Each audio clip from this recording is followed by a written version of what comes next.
La calor ha retardat la campanya de la carxofa de Benicarló amb denominació d'origen que arribarà als 2 milions de quilos. La falta de fred no ha permès començar fins estos dies la seva certificació. Els llauradors esperen traure rendibilitat, tot i l'augment dels costos.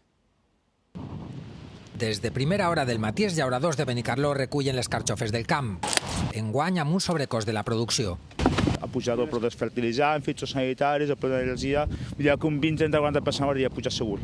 A més, les condicions climatològiques no han sigut del tot favorables per a la planta. La calor primer va afectar, que li va causar a la planta un excés de creixement i entonces la planta se va estressar i després la pluja també ha fet que se saturaren un poc les arrels. Fa 15 dies que les carxofes han entrat als magatzems, però no ha estat fins a l'arribada del fred, que és quan s'ha pogut començar a certificar amb la denominació d'origen.